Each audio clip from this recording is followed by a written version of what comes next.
আসসালামু আলাইকুম, welcome back to my channel. আশা করি সবাই ভালো আছেন। আজ আবারও একটি রেসিপি নিয়ে হাজির হয়ে গেছি। আজ তৈরি করে দেখাবো তাওয়া কাবাব।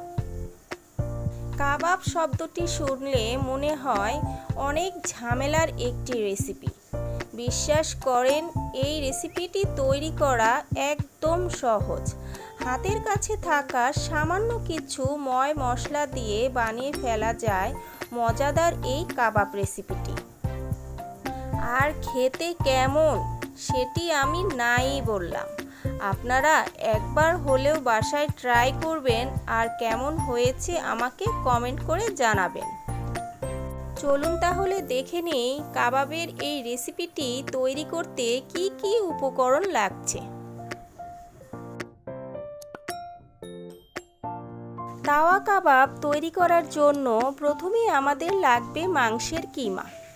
এখানে আমি প্রায় 250 গ্রাম গরুর মাংসের কিমা নিয়ে নিয়েছি। এখন এর মধ্যে এক এক করে সবগুলো উপকরণ দিয়ে দিয়ে দিচ্ছি পেঁয়াজ কুচি। এখানে আমি বড় বড় 3টি পেঁয়াজ কুচি করে কেটে নিয়েছি। দিয়ে দিচ্ছি 1 চা চামচ আদা বাটা, 1 চা চামচ রসুন বাটা, 2 চা চামচ কাঁচা মরিচ বাটা।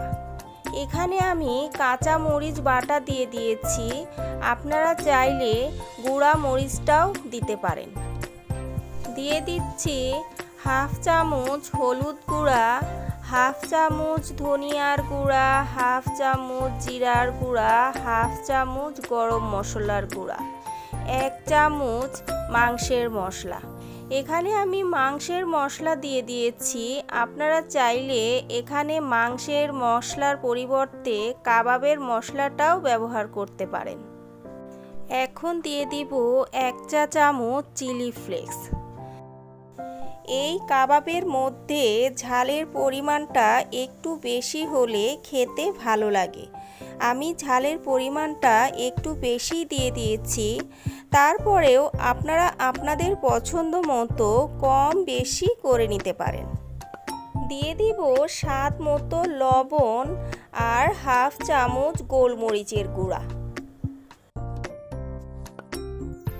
আরও দিয়ে দিব 2 টেবিল চামচ ময়দা, 1টি ডিম, 2 চা চামচ ঘি। ঘিটা অবশ্যই দেওয়ার চেষ্টা করবেন। এই কাবাবের মধ্যে ঘি দিলে এর ফ্লেভারটা দারুণ লাগে। এখন সবগুলো উপকরণ ভালোভাবে হাত দিয়ে মেখে নিতে হবে। মাখানোর এই কাজটি একটু সময় নিয়ে করতে হবে। বন্ধুরা, যারা এখনও আমার চ্যানেলটি সাবস্ক্রাইব করেননি, চ্যানেলটি সাবস্ক্রাইব করে দিবেন আর আমার পাশে থাকবেন। আপনাদের একটি সাবস্ক্রাইব আমাদের কাজের অনেক উৎসাহ যোগায়। মাখানো আমার হয়ে গেছে। মাখানো হয়েছে কি না বোঝার উপায় হচ্ছে এভাবে হাতের মধ্যে নিয়ে কাবাবের আকৃতি বানালে, যদি কাবাবের আকৃতি সুন্দরভাবে হয় তাহলে বুঝে নিতে হবে আপনার মাখানো হয়ে গেছে।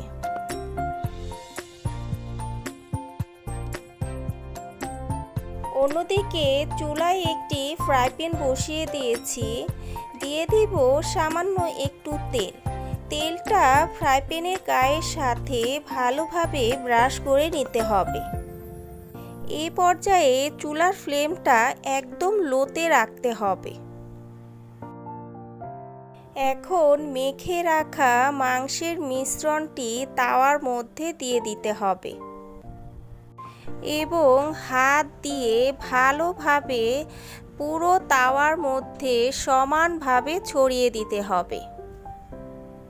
খেয়াল রাখতে হবে যাতে করে কোনো অংশ ফাঁকা না থাকে।